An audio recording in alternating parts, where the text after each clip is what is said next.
Hello to all of our listeners, and welcome back to The Parent Solution, your one stop shop for all things educational. I am your host, Kimberly. In today's episode, I'm chatting about education standards, or rather, the lack of them, in our public schools today. Now, they're definitely not getting any higher, they're actually being lowered further than they already are. Now, it's no secret that traditional public schools are having a hard time producing students who can speak proper grade level English or solve basic grade level math problems. There are a variety of solutions that parents and educational institutions can look to, but it seems that some schools in New York have taken the turn a blind eye approach. Instead of increasing the quality of education, they ask, why not just lower the accepted standard? In an article found on the Burning platform entitled The New Normal, New York to Lower Math and English Proficiency Standards Due to Poor Test Results, the author highlights a school board in New York, which at this point shall remain nameless, that is decreasing standardized testing expectations in an attempt to solve the problem of what they say are the underwhelming math and reading scores from children in the school system. This article is authored by Jonathan Turley. As a disclaimer, as with any source of information, please always ensure that you do your own research. There's often more that can be discovered involving deeper elements when you, as the reader, do your diligence. Now, as a quick summary of this article, Jonathan explained that New York will be lowering their proficiency standards for math and reading after disappointing results in the state testing. The media reported, quote, a scoring committee that reports to the Board of Regents said Monday that they must take into account the results of last year's tests for students in grades 3 through 8. Some schools posted shocking results. In Schenectady, no 8th grader who took the math test scored as proficient, and the scores for the 3rd through 8th grade tests throughout the state were much lower in 2022 than in 2019.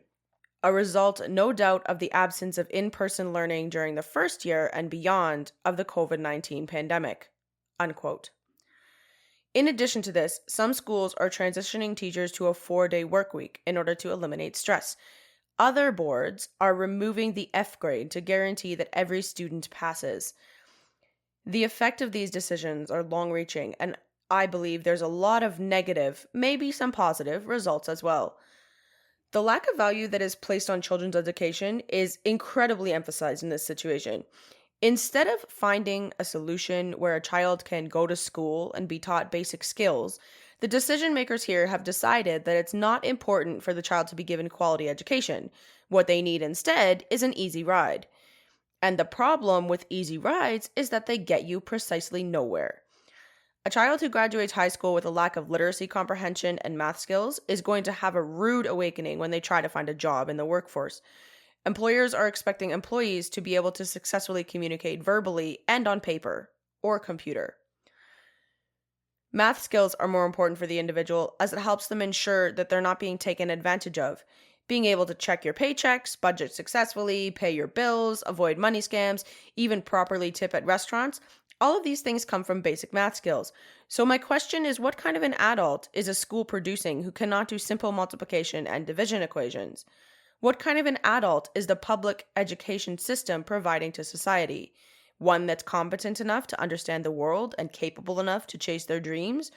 Or one who is designed for a low-paying job with no creativity and no discipline to reach their own potential? Now, I'm not the only one who perpetually asks this question. Parents are actually seeing it too, and as the article actually says, parents are increasingly voting with their feet. Public school systems are hoping that parents won't notice the problems that are becoming more and more obvious with the old, outdated processes that they provide.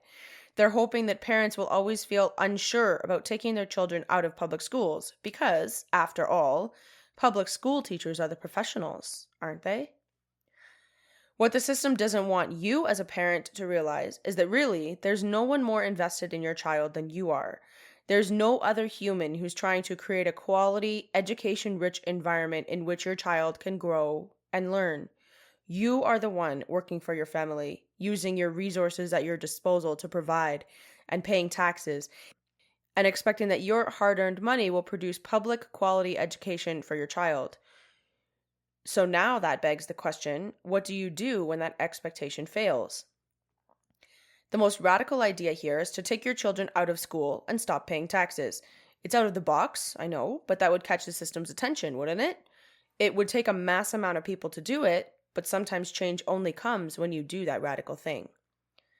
Now, if you can't do that, or you're waiting for the rest of the world to catch on, there are other ways. Mass change is very difficult and it does require everyone to be on the same page. So, for the time being, while we are in this state in Western society, do what you can.